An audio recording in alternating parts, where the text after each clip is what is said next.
Chapter 6. At 5 o'clock I was in the Hotel Crillon, waiting for Brett. She was not there, so I sat down and wrote some letters. They were not very good letters, but I hoped their being on Crillon's stationery would help them. Brett did not turn up, so about 5:45 I went down to the bar and had a Jack Rose with George the barman. Brett had not been in the bar either, so I looked for her upstairs on my way out, and took a taxi to the Café Select. Crossing the Seine, I saw a string of barges being towed empty down the current, riding high, the bargemen at the sweeps as they came toward the bridge. The river looked nice. It was always pleasant crossing bridges in Paris. The taxi rounded the statue of the inventor of the semaphore, engaged in doing same, and turned up the boulevard Raspail, and I sat back to let that part of the ride pass. The boulevard Raspail always made dull riding. It was like a certain stretch on the PLM between Fontainebleau and Montereau that always made me feel bored and dead and dull until it was over. I suppose it is some association of ideas that makes those dead places in a journey. There are other streets in Paris as ugly as the boulevard Raspail. It is a street I do not mind walking down at all, but I cannot stand to ride along it. Perhaps I had read something about it once that was the way Robert Cohn was about all of Paris. That was the way Robert Cohn was about all of Paris. I wondered where Cohn got that incapacity to enjoy Paris. Possibly from Mencken. Mencken hates Paris, I believe. So many young men get their likes and dislikes from Mencken. The taxi stopped in front of the Rotonde. No matter what cafe in Montparnasse you ask a taxi driver to bring you to from the right bank of the river, they always take you to the Rotonde. 10 years from now it will probably be the Dome. It was near enough anyway. I walked past the sad tables of the Rotonde to the Select. There were few people inside at the bar, and outside alone sat Harvey Stone. He had a pile of saucers in front of him, and he needed a shave. "Sit down," said Harvey. "I've been looking for you." "What's the matter?" "Nothing, just looking for you." "Been out to the races?" "No, not since Sunday." "What do you hear from the States?" "Nothing, absolutely nothing." "What's the matter?" "I don't know. I'm through with them. I'm absolutely through with them." He leaned forward and looked me in the eye. "Do you want to know something, Jake?" "Yes. I haven't had anything to eat for 5 days." I figured rapidly back in my mind. It was 3 days ago that Harvey had won 200 francs from me shaking poker dice in the New York bar. "What's the matter?" "No money. Money hasn't come." He paused. "I tell you it's strange, Jake. When I'm like this, I just want to be alone. I want to stay in my own room. I'm like a cat." I felt in my pocket. "Would 100 help you any, Harvey?" "Yes." "Come on, let's go and eat." "There's no hurry. Have a drink." "Better eat." "No, when I get like this I don't care whether I eat or not." We had a drink. Harvey added my saucer to his own pile. "Do you know Mencken, Harvey?" "Yes, why?" "What's he like?" "He's all right. He says some pretty funny things. Last time I had dinner with him, we talked about Hoffenheimer. The trouble is, he said, he's a garter snapper." "That's not bad." "That's not bad. He's through now," Harvey went on. "He's written about all the things he knows, and now he's on all the things he doesn't know." "I guess he's all right," I said. "I just can't read him." "Oh, nobody reads him now," Harvey said, "except the people that used to read the Alexander Hamilton Institute." "Well," I said, that was a good thing too."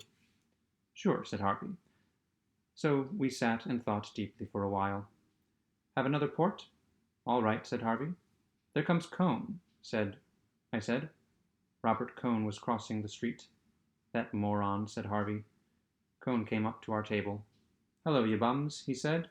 "Hello, Robert," Harvey said. "I was just telling Jake here that you're a moron." "What do you mean?" "Tell us right off, don't think. What would you rather do if you could do anything you wanted?" Cohn started to consider. "Don't think. Bring it right out. I don't know, Cone said. What's it all about anyway? I mean, what would you rather do?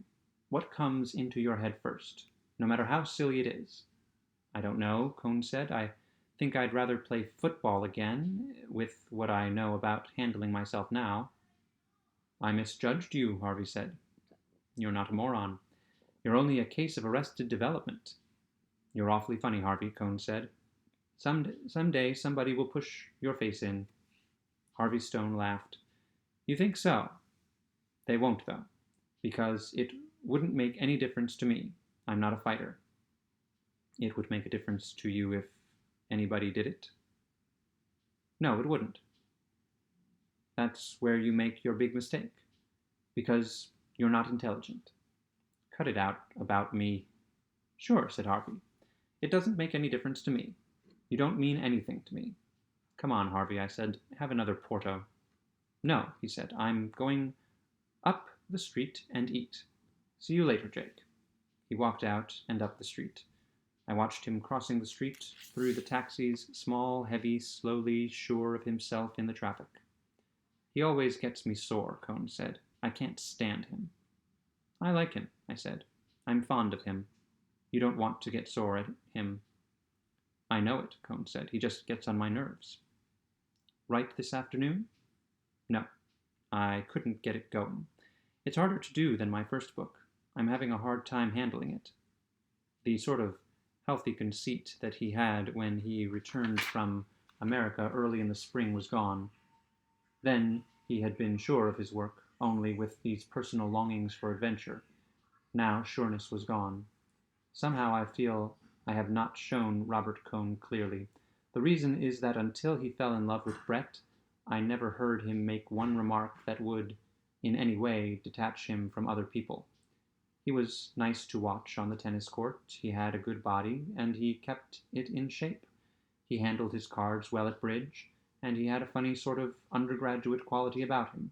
If he were in a crowd, nothing he said stood out.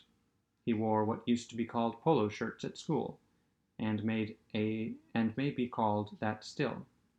But he was not professionally youthful. I do not believe he thought about his clothes much. Externally, he had been formed at Princeton. Internally, he had been molded by the two women who had trained him. He had a nice, boyish sort of cheerfulness that had never been trained out of him, and I probably have not brought it out. He loved to win at tennis. He probably loved to win as much as Langland, for instance. On the other hand, he was not angry at being beaten. When he fell in love with Brett, his tennis game went all to pieces. People beat him who had never had a chance with him. He was very nice about it. Anyhow, we were sitting on the terrace of the Café Select, and Harvey Stone had just crossed the street. Come on up to the Lillis, I said. I have a date. What time? Frances is coming here at 7:15. There she is. Frances Klein was coming toward us from across the street. She was a very tall girl who walked with a great deal of movement. She waved and smiled. We watched her across the street. Hello, she said. I'm so glad you're here, Jake. I've been wanting to talk to you. Hello, Frances, said Cone. He smiled. Why, hello, Robert. Are you here? She went on talking rapidly. I've had the darndest time. This one, shaking her head at Cone, didn't come home for lunch. I wasn't supposed to. Oh, I know. But you didn't say anything about it to the cook. Then I had a date myself, and Paula wasn't at her office. I went to the Ritz and waited for her, and she never came. And of course, I didn't have enough money to lunch at the Ritz. What did you do? Oh, went out, of course. She spoke in a sort of imitation joyful manner. I always keep my appointments. No one keeps theirs nowadays. I ought to know better. How are you, Jake, anyway? Fine. That was a fine girl you had at the dance, and then went off with. That Brett one. Don't you like her? Cone asked. I think she's perfectly charming, don't you? Cone said nothing. Look, Jake, I want to talk with you. Would you come over with me to the Dome? You'll stay here, won't you, Robert? Come on, Jake. We crossed the Boulevard Montparnasse and sat down at a table. A boy came up with the Paris Times, and I bought one and opened it. "What's the matter, Francis?" "Oh, nothing," she said, "except that he wants to leave me." "How do you mean?" "Oh, he told everyone that we were going to be married, and I told my mother and everyone, and now he doesn't want to do it." "What's the matter?" "He's decided he hasn't lived enough. I knew it would happen when he went to New York." She looked up, very bright-eyed and trying to talk inconsequentially. "I would marry him if he doesn't. I wouldn't marry him if he doesn't want to. Of course I wouldn't. I wouldn't marry him now for anything. But it does seem to me to be a little late now, after we've waited 3 years, and I've just gotten my divorce." I said nothing. "We were going to celebrate, and instead we've just had scenes. It's so childish. We have dreadful scenes, and he cries and begs me to be reasonable, but he says he just can't do it. It's rotten luck." "I should say it is rotten luck. I've wasted 2 years and a half on him now, and I don't know now if any man will ever want to marry me. 2 years ago I could have married anybody I wanted, down at Cannes. All the old ones that wanted to marry somebody chic and settle down were crazy about me. Now I don't think I could get anybody." "Sure you could marry anybody."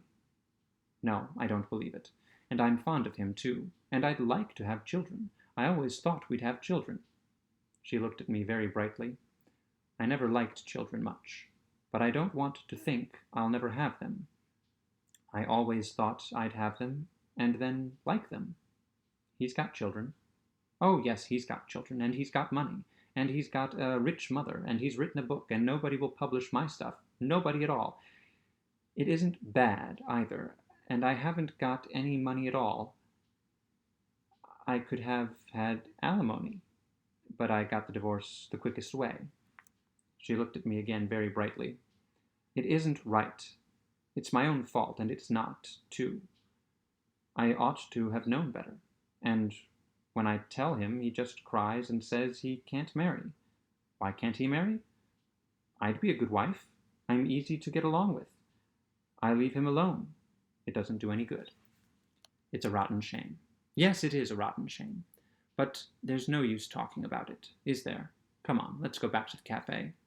And of course there isn't anything I can do. No, just don't let him know I talked to you. I know what he wants." Now for the first time she dropped her bright, terribly cheerful manner. "He wants to go back to New York alone, and be there when his book comes out. So when a lot of little chickens like it, that's what he wants." "Maybe they won't like it. I don't think he's that way, really. You don't know him like I do, Jake. That's what he wants to do. I know it. I know it. That's why he doesn't want to marry. He wants to have a big triumph this fall all by himself." "Want to go back to the cafe?" "Yes, come on." We got up from the table.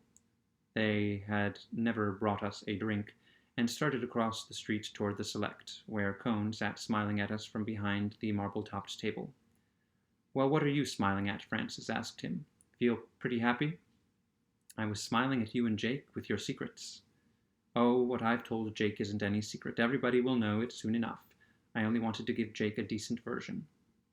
"What was it? About your going to England?" "Yes, about my going to England. Oh, Jake, I forgot to tell you. I'm going to England. Isn't that fine? Yes, that's the way it's done in the very best families. Robert's sending me. He's going to give me £200, and then I'm going to visit friends. Won't it be lovely? The friends don't know about it yet." She turned to Cone and smiled at him. He was not smiling now. "You were only going to give me £100, weren't you, Robert? But I made you give me 200. He's really very generous, aren't you, Robert?" I do not know how people could say such terrible things to Robert Cone. There are people to whom you could not say insulting things. They give you a feeling that the world would be destroyed, would actually be destroyed before your eyes if you said certain things. But here was Cone taking it all. Here it was, all going on right before me, and I did not even feel an impulse to try and stop it. And this was friendly joking to what went on later. How can you say such things, Francis? Cone interrupted. Listen to him. I'm going to England. I'm going to visit friends. Ever visit friends that didn't want you? Oh, they'll have to take me all right. How do you do, my dear? Such a long time since we've seen you. And how is your dear your dear mother? Yes, how is my dear mother? She put all her money into French war bonds. Yes, she did. Probably the only person in the world that did. What about you, Robert? Or else, very careful talking about around Robert. You must be most careful not to mention him. My dear, poor Francis has had a most unfortunate experience. Won't it be fun, Robert? Don't you think it will be fun, Jake? She turned to me with that terribly bright smile. It was very satisfactory to her to have an audience left for this. And where are you going to be, Robert? It's my own fault, all right. Perfectly my own fault.